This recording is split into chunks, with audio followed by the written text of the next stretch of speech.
하나님 말씀을 보겠습니다. 스가랴서 10장 1절부터 7절입니다. 스가랴서 10장 1절부터 7절 교독하겠습니다. 봄비가 올 때에 여호와 곧 구름을 일게 하시는 여호와께 비를 구하라. 무리에게 소낙비를 내려서 밭의 채소를 각 사람에게 주시리라. 것을 말하며 복수를 짜는 진실하지 않은 것을 보고 거짓 꿈을 말한즉 그 위로가 헛됨으로 백성들이 양같이 유리하며 목자가 없으므로 공고를 당하나니 내가 목자들에게 노를 바라며 내가 순념소들을 벌하리라. 만군의 여호와가 그 무리 곧 유다 족속을 돌보아 그들을 전쟁의 준마같이 하리니 모퉁이 돌이 그에게서 말뚝이 그에게서 싸우는 활이 그에게서 권세 잡은 자가 다 일제히 그에게서 나와서 싸울 때의 용사같이 거리의 진흙 중에 원수를 밟을 것이라. 여호와가 그들과 함께한즉 그들이 싸워 말탄 자들을 부끄럽게 하리라. 내가 유다 족속을 견고하게 하며 요셉 족속을 구원할지라. 내가 그들을 긍휼히 여김으로 그들이 돌아오게 하리니 그들은 내가 내버린 일이 없었음 같이 되리라. 나는 그들의 하나님 여호와라. 내가 그들에게 들으리라. 에브라임이 용사 같아서 포도주를 마심같이 마음이 즐거울 것이요 그들의 자손은 보고 기뻐하며 여호와로 말미암아 마음에 즐거워하리라. 아멘. 기도드리겠습니다. 살아 역사하시는 하나님 아버지 진실로 감사를 드립니다. 이 시간 하나님의 말씀을 전하고 듣습니다. 많은 사람들이 하나님의 말씀을 가볍게 여기고 하나님 그 말씀을 따라 살아가지 않습니다. 하나님은 그 끝이 영원한 멸망임을 우리는 또 분명히 알게 됩니다. 살아계신 하나님, 많은 사람들이 하나님의 말씀에 귀를 기울이지 않는다고 우리도 그 길을 따라가지 말게 도우시고 그럴수록 더욱 우리는 하나님의 말씀에 귀를 기울이게 하시고 마음에 새기게 하시고 또 믿고 준행하게 도와주옵소서. 성령께서 온전히 주장하시기를 간절히 바라고 예수 그리스도의 이름으로 기도드렸습니다. 아멘. 오늘은 이제 주보 제목에 있는 대로 거짓 목사들에 대해서 하나님께서 형벌하시는 그러한 내용에 대해서 목자들에 대해서 형벌하시는 그 내용에 대해서 말씀을 드리겠습니다. 오늘 10장, 11장을 좀 말씀을 드릴 텐데 하나님께서 10장, 11장을 통해서 이스라엘의 그 목자된 자들, 먼저는 이스라엘의 목자된 자들, 다시 말해서 왕들, 제사장들, 선지자들을 형벌하고 있는 것을 보게 됩니다. 왜 그러면 이스라엘의 목자들, 왕들, 제사장들, 선지자들을 하나님께서 형벌하시겠습니까? 왜 그러냐면 그들이 자신들에게 맡겨진 양들, 이스라엘 백성들을 하나님께로 인도하는 것이 아니라 우상에게로 인도하고 또 그들이 그 이스라엘 백성들을 자기들에게 맡겨진 이스라엘 백성들을 돌보고 지키는 것이 아니라 오히려 착취하고 자신들의 탐욕을 실현하는 도구로 이렇게 사용했기 때문에 하나님께서 그 이스라엘의 목자된 자들에 대해서 형벌을 하시는 거예요. 그러면 이스라엘의 목자된 자들만 잘못했냐? 그러지 않습니다. 목자된 자들은 목자된 자들로서 잘못했고 이스라엘의 양들, 이스라엘의 백성들은 또 이스라엘 백성들로서 심히 잘못을 했습니다. 하나님께서 친히 이스라엘 백성들의 목자가 되어주셔서 인간의 목자들, 그러니까 어떤 거짓 목자들이죠. 자신의 탐욕을 위해서 하나님의 백성들을 착취하고 또 헛된 멸망길로 인도한 그 목자들을 형벌하시고 하나님이 친히 이스라엘 백성의 목자가 되어주셔서 그들을 위로하시고 그들을 회복시키셨는데도 불구하고 나중에 위로받고 이제 힘을 얻어서 살만하니까 이스라엘 백성들이 어떻게 했냐면 하나님을 배신했습니다. 하나님의 그 은혜는 별거 우리가 아주 없어도 되는 그러한 하찮은 은혜로 치부하고 하나님을 떠나서 우상을 다시 사람들을 섬기는 그러한 배은망덕한 죄를 범했죠. 그러니까 이스라엘의 목자들은 목자들로서 또 이스라엘의 백성들은 이스라엘 백성들로서 범죄한 것이 오늘 본문에 나와 있는 내용입니다. 그래서 오늘 본문을 통해서 목자들의 잘못, 백성들의 잘못, 그리고 또 그러면 우리는 어떠한 마음과 태도로 삶을 살아야 되는지에 대해서 살펴보겠습니다. 먼저 이스라엘의 목자된 자들의 잘못을 살펴보겠는데 2절에 보게 되니까 드라빔들은 허탄한 것을 말하며 복수를 짜는 진실하지 않은 것을 보고 거짓 꿈을 말한즉 그 위로가 헛됨으로 백성들이 양같이 유리하며 목자가 없으므로 공고를 당하나니 이렇게 기록이 되어 있어요. 그러니까 이스라엘 백성들이 드라빔이라는 것은 이제 뭐 가정의 수호신 같은 것입니다. 그러니까 우상이죠.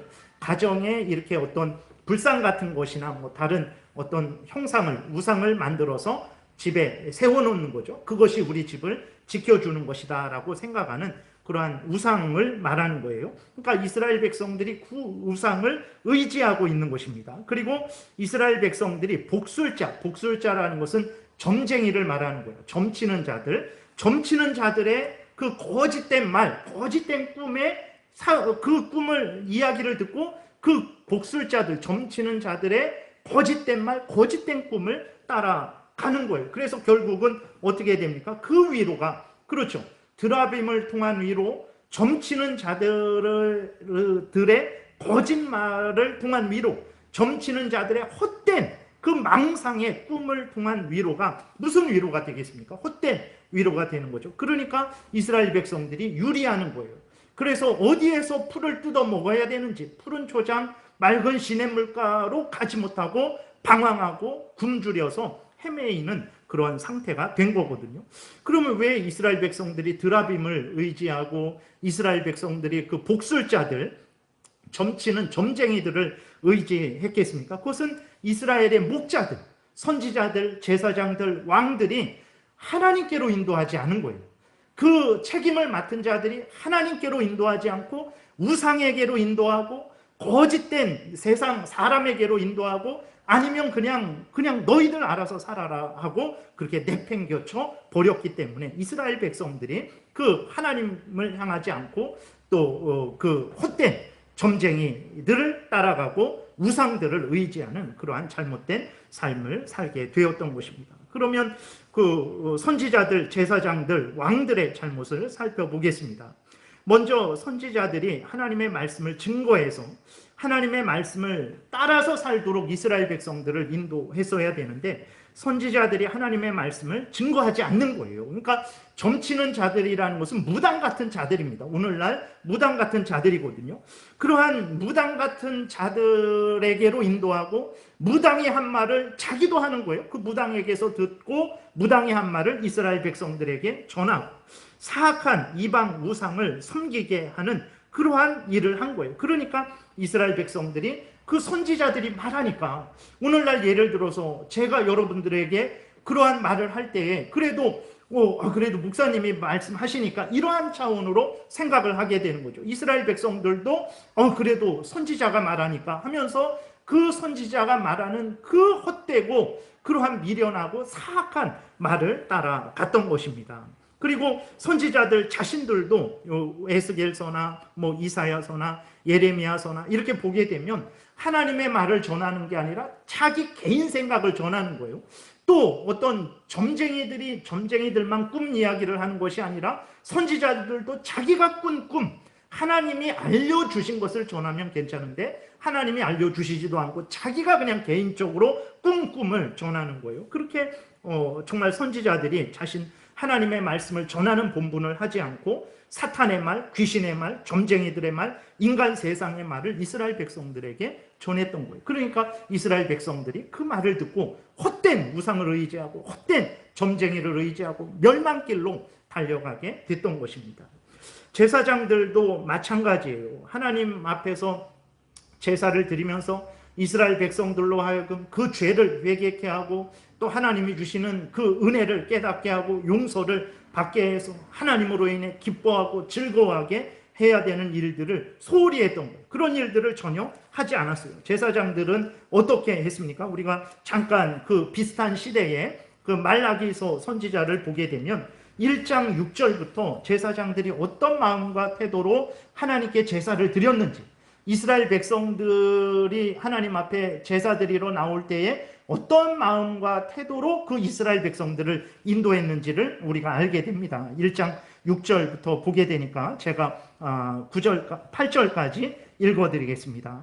내 이름을 멸시하는 제사장들아, 나 만군의 여호와가 너희에게 이르기를 아들은 그 아버지를, 종은 그 주인을 공경하나니 내가 아버지일진데 나를 공경함이 어디 있느냐?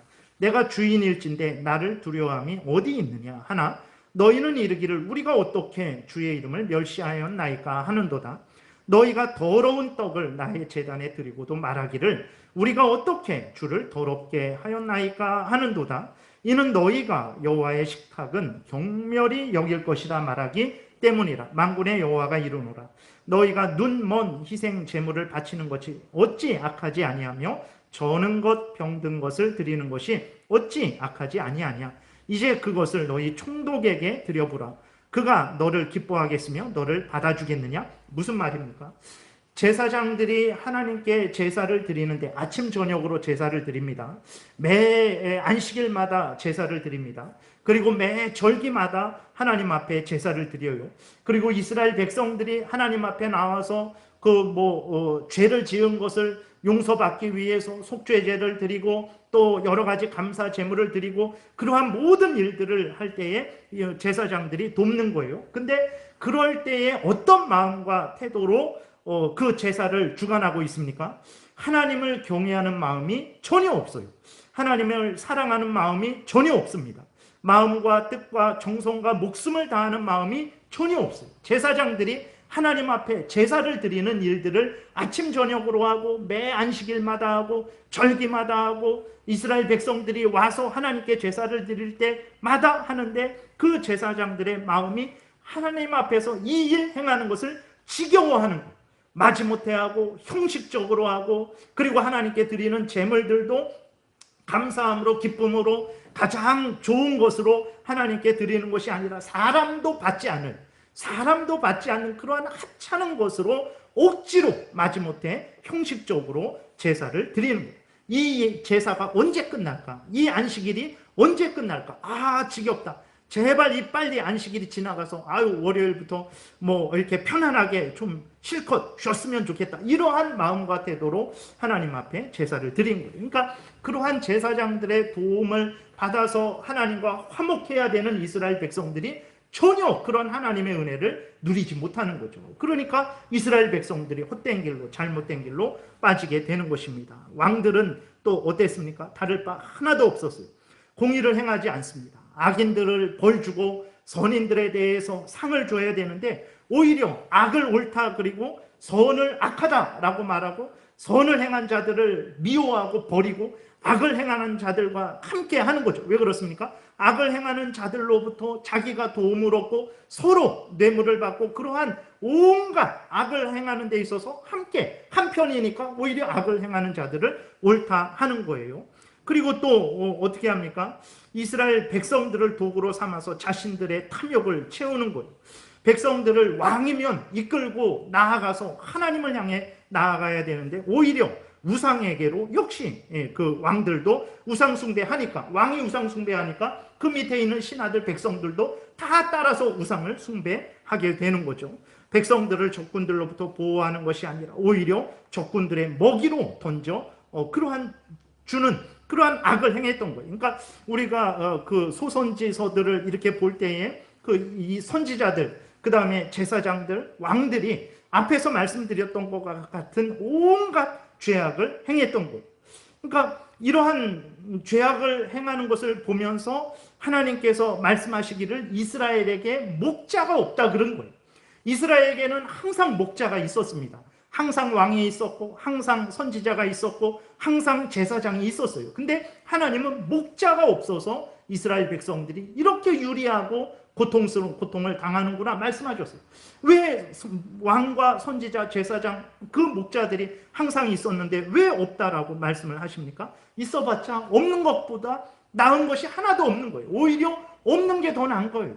있는데 그들이 본분을 행하지 않고 또 그들이 하나님께로 백성들을 인도하는 것이 아니라 우상에게로 멸망길로 인도하게 되니까 이스라엘 백성을 위하는 목자가 없다라고 하나님께서 탄식을 하신 것이죠.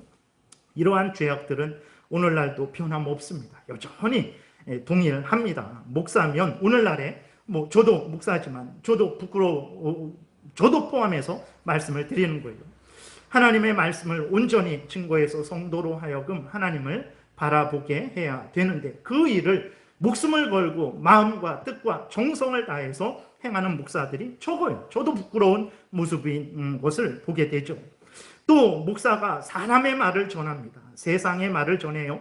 정치인의 말을 전해요. 심지어 사탄 마귀의 말을 전해요. 사탄 마귀를 따르는 자들의 말을 옳다 하는 그 목사들이 얼마나 많습니까?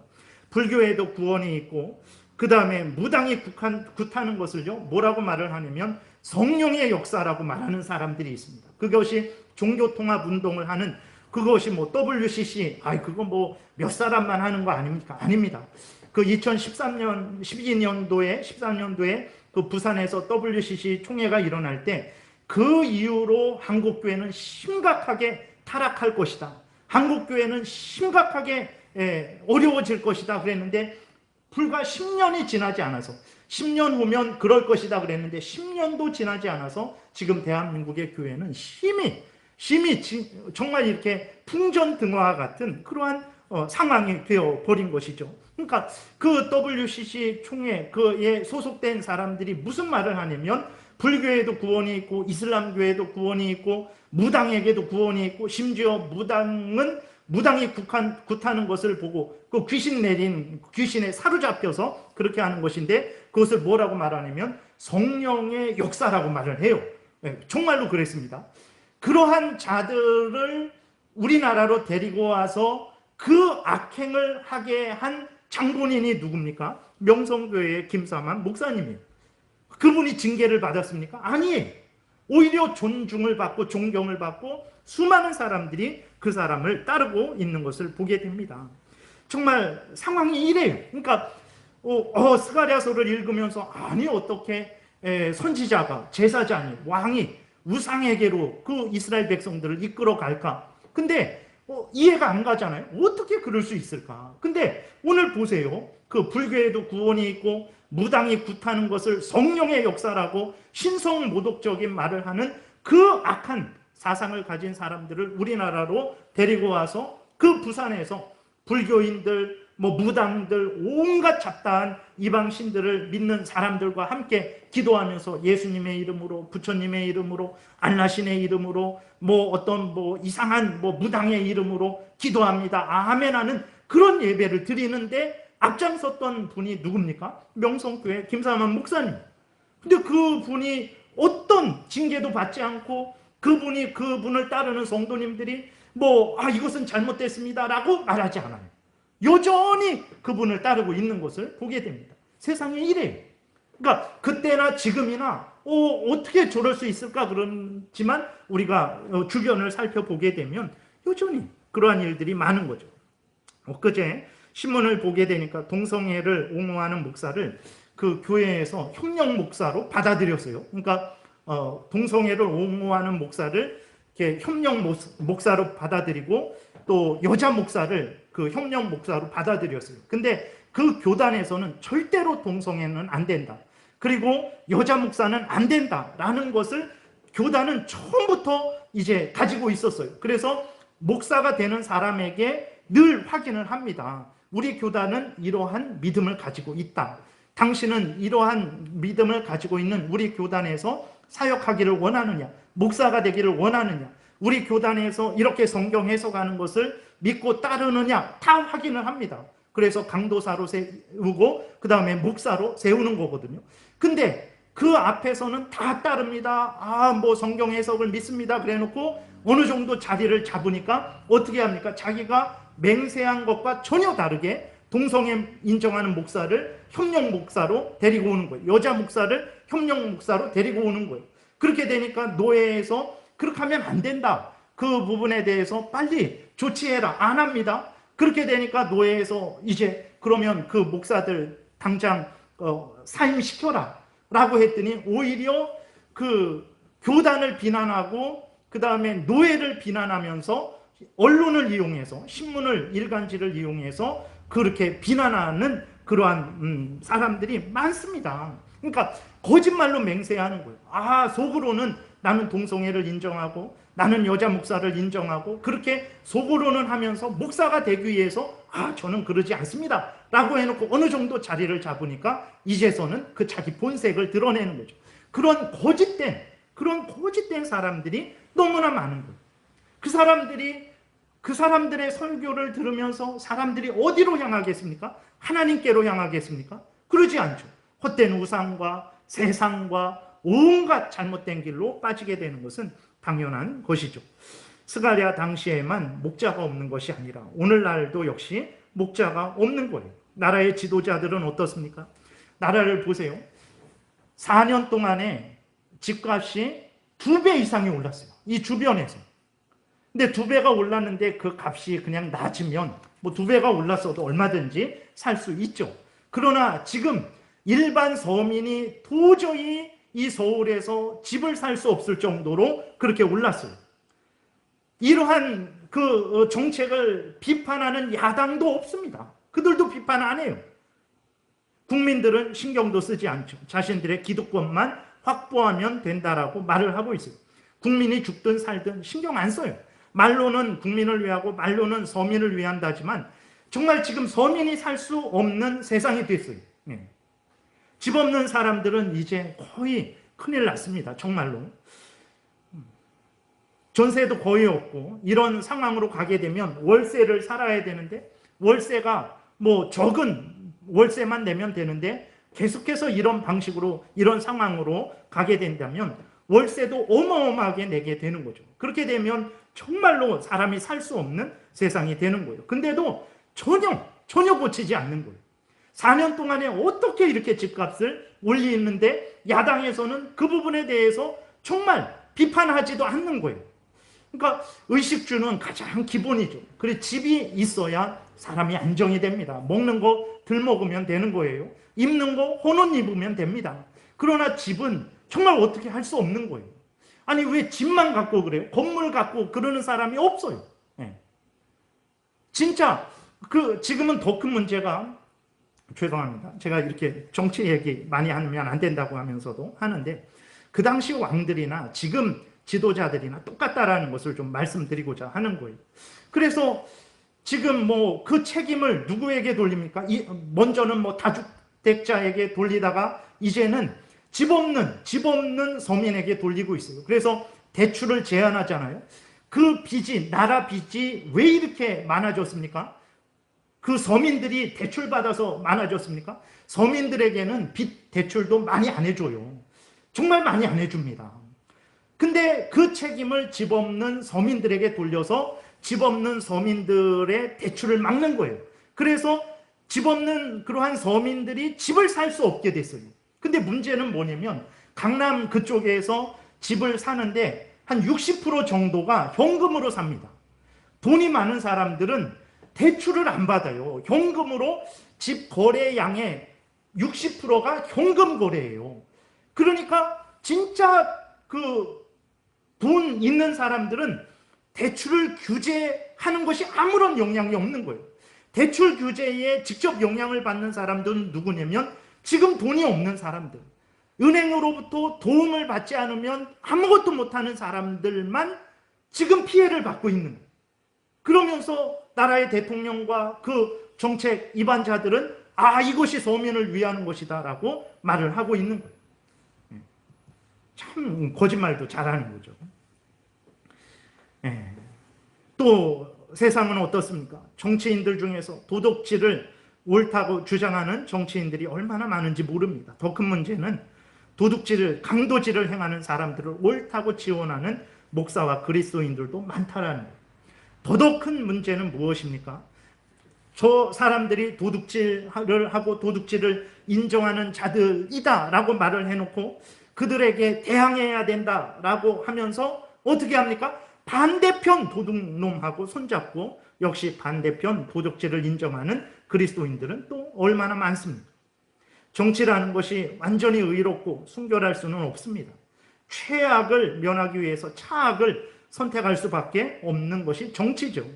그럴지라도 그리스도인들은 하나님 앞에 서서 옳고 그름이 무엇인지를 분별하고, 이 사람을 지원하든 저 사람을 지원하든 옳고 그름이 무엇인지를 분명하게 인식하고 지원을 해야 되는데, 전혀 이쪽 사람은 이쪽으로 치우치고 그리스도인인데도 불구하고 저쪽 사람은 저쪽으로 치우쳐서 이쪽이나 저쪽이나 양극단으로 하나님 앞에서 바르게 이쪽을 지원하고 저쪽을 지원하는 것이 아니라 그냥 하나님과 상관없이 이쪽 정치인과 그리스도인이 구별이 안 돼요.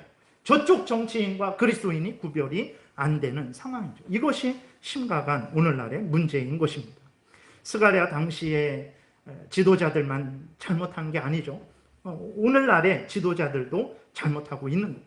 스가랴 당시의 이스라엘 백성들만 잘못한 거 아닙니다. 오늘날의 그리스도인들도 너무나 잘못하는 일들이 많은 것을 우리가 보게 되죠. 그래서 우리 대한민국의 미래는 참으로 암담합니다. 어떻게 내년에 사람이 바뀐다고 나아질까? 별로 그럴 것 같지는 않아요. 왜 그렇습니까? 하나님을 경외하고 회개하고 의지하면서 하나님의 은혜를 구해야 하는 그리스도인들이 그렇게 많지 않아요. 이쪽 정치인이 계속 집권하면 더 잘 될 것이다. 저쪽 정치인이 집권하면 더 잘 될 것이다. 이러한 헛된 망상만 가지고 있는 그리스도인들이 많기 때문에 하나님이 그렇게 큰 은혜를 주실 것 같지는 않는 것이죠. 하나님께서 이렇게 이스라엘 백성들의 먼저 악한 지도자들을 다 아십니다. 그래서 벌을 하시죠. 11장 1절부터 3절에 보게 되니까, 레바노나 내 문을 열고 불이 내 백향목을 사르게 하라. 너 잣나무여 곡할지어다. 백향목이 넘어졌고 아름다운 나무들이 쓰러졌음이로다.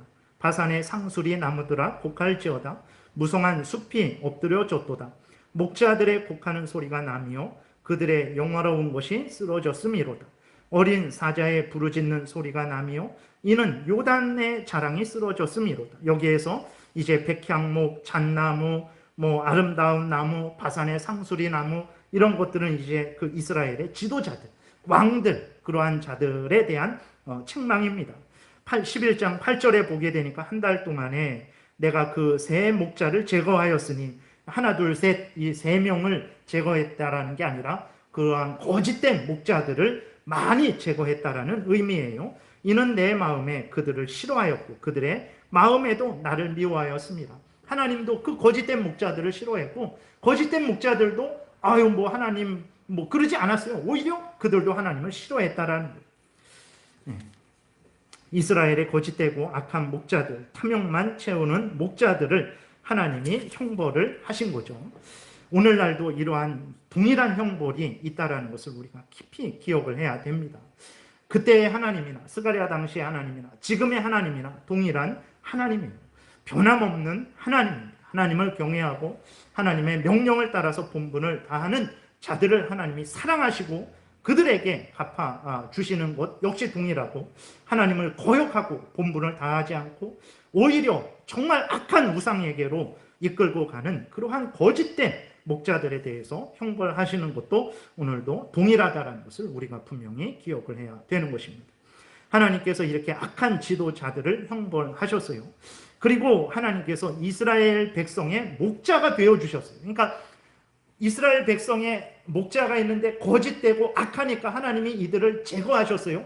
그리고 하나님이 직접 이스라엘 백성의 목자가 되어주셨습니다. 그래서 10장 3절부터 쭉 보게 되면 하나님께서 이스라엘 백성들을 인도한 내용이 기록되어 있는 거예요. 10장 3절부터 제가 6절까지 읽겠습니다. 내가 목자들에게 노를 바라며 내가 순염소들을 보라리라. 이 순염소들은 이제 이스라엘의 목자들을 말하는 거예요. 왕들, 제사장들, 그 다음에 어떤 선지자들, 그리고 그 위력자들, 그러한 지도자들을 말하는 거죠.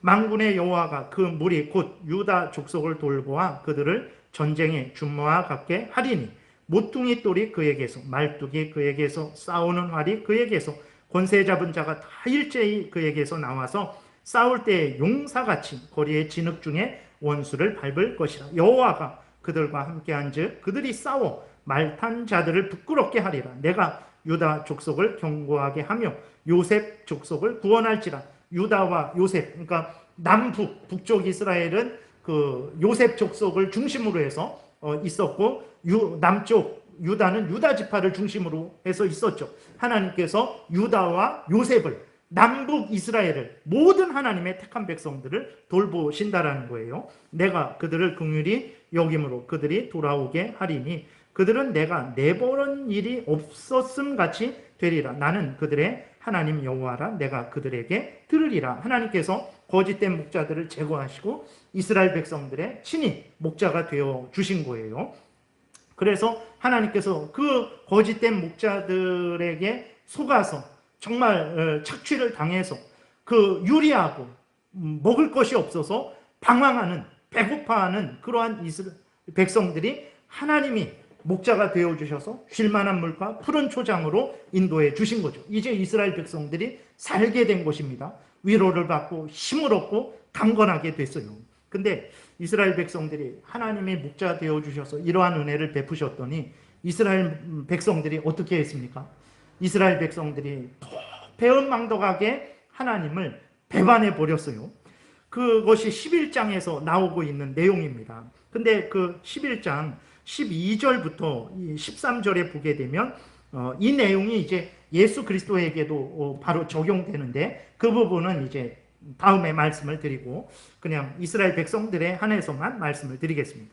11장 12절에 보게 되면 이렇게 말씀을 하고 있어요.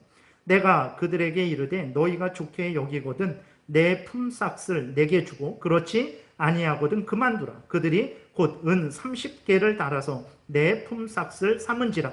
여호와께서 내게 이르시되 그들이 나를 헤아린 바 그 삭을 토기장이에게 던지라 하시기로 내가 곧 그 은 30개를 여호와의 전에서 토기장이에게 던지고, 이렇게 기록이 되어 있어요. 무슨 말이냐면 하나님이 거짓된 목자들이 있었는데 거짓된 목자들을 제거하시고 하나님이 친히 이스라엘 백성의 목자가 되어주셔서 이스라엘 백성들을 쉴만한 물과 푸른 초장으로 인도하셨어요. 위로하시고 치료하시고 싸매시고 고치시고 회복시켜 주셨거든요. 그래서 하나님이 이스라엘 백성들에게 그 은혜를 베푸셨는데 하나님이 스가랴에게 명령을 하셨어요. 이스라엘 백성들에게 가서 하나님이 너희들에게 주신 이 은혜가 얼마나 값어치 있는 것인지 한번 물어봐라 그랬어요. 그랬더니 이스라엘 백성들이 어떻게 대답을 합니까? 하나님으로부터 받은 은혜를 얼마 정도의 가치로 그렇게 여기고 있습니까? 은 30. 은 30이라는 것은 하찮은 가치입니다. 아무것도 아닌 가치예요. 하나님에 의해서 거짓된 목자들에게 그 피해를 받고 거짓된 목자들로 인해서 그 고통을 당하는 이스라엘 백성들을 위해서 하나님이 친히 목자 되어 주셔서 그들을 쉴만한 물과 푸른 초장으로 인도하셨는데 이스라엘 백성들은 그 은혜를 받아놓고 그 은혜의 값이 얼마냐라고 물으니까 은 30이라는 거예요. 아주 진짜 좀 속된 표현인데 죄송합니다. 하나님의 은혜를 화장실 값보다도 못하게 그렇게 여긴 거예요. 그런 은혜 필요 없습니다. 은혜 안 받아도 됩니다. 이런 식으로. 그러니까 하나님이 진노하시는 거죠. 그 돈을 그 토기장이 밭에 던져버려라 라고 하나님이 이렇게 책망을 하시는 거예요. 너희들이 나로부터 그러한 은혜를 받아놓고도 그 은혜를 그렇게 하찮게 여기고 그렇게 값어치 없게 여기느냐?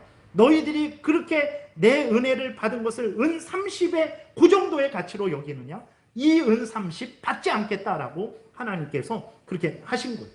그러니까 예수님 당시에, 잠깐 말씀드리면 예수님 당시에 예수님에 대해서 이스라엘 지도자들이 유다도 그렇고 그 예수님을 죽이려고 하는 그 이스라엘의 종교 지도자들이 그 예수님의 목숨값을 얼마로 여겼습니까? 은 30으로 여긴 거예요. 얼마나 패역하고 얼마나 악한 그러한 사람들인지 모릅니다. 예수 그리스도께서 이 땅에 오셔서 대신 뺨 맞고 대신 침뱉음 당하고 대신 채찍 맞고 대신 십자가에서 그 지옥 형벌을 당하려고 오셨는데 그 예수 그리스도의 값을 은 30으로 치는 거예요. 은 30 얼마 되지 않는 값으로. 겨우 예루살렘 그 뭐 조그만 땅 그 정도 살 정도의 값으로밖에 예수님을 치지 않는 거예요. 하나님께서 진노하시는 거죠. 그 값을 은 30을 토기장이에게 던져 버려라 라고 하나님께서 책망을 하신 거예요. 이스라엘 백성들이 이런 죄악을 행한 거예요. 지도자들은 지도자들로서 범죄를 한 것이고, 백성들은 하나님의 은혜를 그렇게 받아놓고도 그 하나님의 은혜를 배은망덕하게 배신을 한 거죠. 오늘날은 어떻습니까? 오늘날도 마찬가지죠. 하나님을 의지하겠습니까? 대통령을 의지하겠습니까? 그랬을 때 아마 하나님을 하겠다라고 말할 수 있는 그리스도인들이 얼마나 되겠습니까? 하나님의 주시는 죄 용서의 은혜, 정말 사랑의 은혜, 하나님을 더 천국을 소망하는 은혜, 믿음의 은혜를 선택하시겠습니까? 아니면 이 세상의 물질, 지위, 권세를 선택하겠습니까? 라고 했을 때 정말 하나님이 주시는 그 죄 용서의 은혜, 하나님 앞에 예배드리는 은혜, 하나님 앞에 기도하는 은혜, 하나님과 동행하는 은혜, 하나님의 말씀을 따라 살아가는 은혜, 그거를 선택할 수 있는 그리스도인들이 얼마나 되겠습니까? 똑같은 거예요. 아니 어떻게 하나님의 은혜를 저렇게 받아놓고 배신을 할까? 어떻게 예수 그리스도를 그 은 30으로 값을 매길 수 있을까라고 하지만 정작 오늘 그리스도인들은 어떻습니까? 하나님 별로 중요하지 않아요. 나의 어떤 물질과 나의 명예, 지위, 권세, 나의 어떤 그러한 것들을 세상 더 소중히 여기지 않습니까? 그게 똑같은 거예요. 하나님의 은혜를 받고도 하나님의 은혜의 값을 세상의 다른 무엇보다도 덜 여기는, 그것이 바로 이스라엘 백성들이 범했던 죄죠. 그러한 죄들은 오늘 우리들에게도 있는 거예요. 하나님께서 이렇게 배은망덕하고 패역한 이스라엘 백성들을 향해서 진노하세요. 그것이 이제 11장 전체에 기록이 되어 있습니다. 먼저 6절에 보게 되니까 이렇게 기록되어 있습니다. 11장 6절에 여호와가 말하노라, 내가 다시는 이 땅 주민을 불쌍히 여기지 아니하고 그 사람들을 각각 그 이웃의 손과 임금의 손에 넘기리니 그들이 이 땅을 칠지라도 내가 그들의 손에서 건져내지 아니하리라 하시기로, 내가 이르되 내가 너희를 먹이지 아니하리라. 죽는 자는 죽는 대로, 망하는 자는 망하는 대로, 나머지는 서로 살을 먹는 대로 두리라 하고, 이에 은총이라 하는 막대기를 취하여 꺾었으니 이는 모든 백성들과 세운 언약을 폐하려 하였습니다. 하나님을 향하여 배은망덕하게 은혜를 받아놓고도 그 은 30밖에 안 됩니다 하는 이스라엘 백성들을 향해서 하나님께서 은총이라는 막대기를 꺾어버리신 거예요. 내가 너희들에게 은총을 베풀지 않겠다라고 하나님께서 말씀을 하시는 것입니다. 그리고 하나님께서 또 어떤 그러한 말씀을 하십니까? 11장 17절에 보게 되니까, 화 있을진저 양떼를 버린 못된 목자요, 칼이 그의 팔과 오른쪽 눈에 내리리니 그의 팔이 아주 마르고 그의 오른쪽 눈이 아주 멀어 버릴 것이니라. 이것은 거짓된 목자들에 대해서 하나님께서 형벌하시겠다라는 말씀인데, 동시에 이것은 또 이스라엘 백성들을 향한 형벌입니다. 왜 그렇습니까? 하나님께서 거짓된 목자들의 오른팔과 오른눈을 쇠약하게 하세요. 그러니까 능력 없게 하시는 거죠. 무지하고 무능하게 하시는 거예요. 인간적으로 탐욕스럽게 만드시는 거예요. 근데 그렇게 무지하고 무능하고 탐욕스러운 자들이 이스라엘의 지도자가 되는 거예요. 무지하고 무능하고 탐욕스러운 자들이 이스라엘의 지도자가 됐을 때 이스라엘 백성들이 또 그 고통의 그러한 속으로 또 이제 빨려 들어가게 되는 거죠. 하나님께서 무지하고 무능한 그 악한 자들을 제거하시고 하나님이 친히 목자 되셔서 이스라엘 백성들을 인도하셨더니 이제는 살만하니까 하나님을 배반하는 거예요. 그 은혜, 측량할 수 없는 은혜를 은 30 정도 주면 되겠습니까? 스가랴 선지자에게 이렇게 말한 거예요. 하나님께서 그러한 이스라엘 백성들의 배은망덕한 그 중심을, 그 행태를 보시고 하나님께서 다시 그들에게 징벌을 하시는 거죠. 이방인이 너희를 칠지라도 내가 도와주지 않겠다. 그리고 너희들의 지도자들을 내가 무지하고 무능하게 만들겠다. 그들이 너희를 지도하게 하겠다라고 이렇게 하나님이 말씀을 하시는 거예요. 참으로 하나님이 이스라엘 백성들을 미워해갖고 시기하고 질투하셔서 그런 거 아닙니다. 이 형벌을 받는 것은 이스라엘 지도자들의 잘못으로 인한 것이죠. 그리고 이스라엘 백성들 스스로의 잘못으로 이러한 형벌을 받는 거예요. 여러분, 오늘날 하나님이 이 말씀을 통해서 우리에게 무엇을 말씀하고 있는 것입니까? 오늘날 하나님이 지도자된 자들에게 하나님의 뜻을 따라서 올바로 살아가라고 말씀을 하고 있는 거예요. 그러나 목자의 역할을 하고 있는 그러한 사람들이 얼마나 하나님 앞에서 전적으로 헌신하고 하나님의 뜻을 따라 살아가고 있습니까? 그리고 이스라엘 백성들도 마찬가지로 거짓되고 헛된 목자들을 의지하지 말고 참된 목자, 살아계신 하나님, 우리 구주 예수 그리스도를 의지하라고 말씀을 하고 있는 거예요. 그러나 그리스도인들 중에서 정말 하나님을 믿고 의지하고 경외하고 예수 그리스도를 자기의 구주로 믿고 예수 그리스도와 늘 동행하는 그러한 그리스도인들이 얼마나 많습니까? 네. 하나님보다 세상 부귀영화를 더 중시하는 그리스도인들. 정치인들이 악을 행하는데 그 악을 행하는 것을 보고 옳다 인정하고 박수치는 그리스도인들. 그것이 문제라고 깨달았으면 하나님 앞에서 바르게 저항을 하고 바른 길을 가야 되는데 오히려 또 반대편에 있는 그러한 잘못된 그러한 사람들을 또 의지하는 그리스도인들. 목자 대신 하나님을 떠나서 오른팔과 오른쪽 눈을 쓰지 못하는 무지무능한 사람을 따르는 그리스도인들이 대부분이죠. 이런 차원에서 우리 대한민국의 미래는 어둡기만 하다라는 것입니다. 하나님이 스가랴 당시나 오늘이나 그리스도인들에게 말씀하고 있습니다. 내가 참된 목자다. 내가 너희들에게 맡겨진 그 본분을, 지도자들이 있는 사람들은 그 본분을 다해라. 백성들은 백성들로서 본분을 다해라. 나를 의지해라. 내 명령을 따라서 온전히 살아가라 라고 말씀을 하고 있습니다. 우리는 어떻게 살아야 되겠습니까?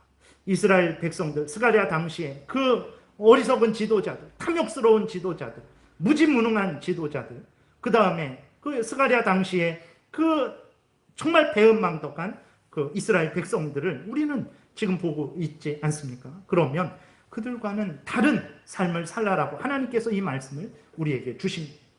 우리는 정말로 그 무지무능한 이스라엘의 지도자, 그 다음에 배은망덕한 이스라엘 백성들과는 다르게 살아계신 하나님을 경외하고 하나님의 말씀을 따라서 살아가고자 하는 마음이 있습니까? 실제로 그러한 삶을 하루하루 살아가고 있습니까?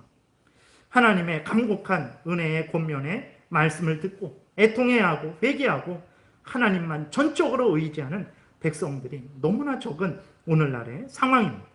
우리는 어떠한 마음과 태도로 삶을 살아야 되겠습니까? 하나님을 의지하는 자들은 살 것이고 그러지 않은 자들은 결국은 멸망을 하게 될 것이라는 것을 분명히 기억하고 하나님의 명령에 이 말씀을 마음 깊이 새기고 우리가 범사에 힘들고 어려운 상황이지만 우리가 할 수 있는 한에서 최선을 다해서 하나님을 사랑하고 의지하는 그 삶을 열심히 살아나가야 되겠습니다. 기도드리겠습니다. 살아계신 하나님 아버지 감사합니다. 우리가 무엇이간데 하나님의 말씀을 듣게 하시고 또 우리 자신을 돌아보게 하시고 헛된 무지무능한 오른쪽 눈을 쓸 수 없고 오른쪽 팔을 쓸 수 없는 그러한 헛된 지도자들을 의지하지 않고 살아계신 하나님을 의지하고 하나님의 말씀을 따라 살고자 하는 마음과 힘을 주시는지요. 이것이 하나님 하찮은 은혜가 아니라는 것을 분명히 깨달아 알고 마음 깊이 새기고 감사함으로 아멘하고 믿고 준행하게 도우소서. 반드시 때가 되면 천국에서 하나님과 함께 영광을 누리게 될 줄을 믿습니다. 감사드리고 예수 그리스도의 이름으로 기도드렸습니다. 아멘.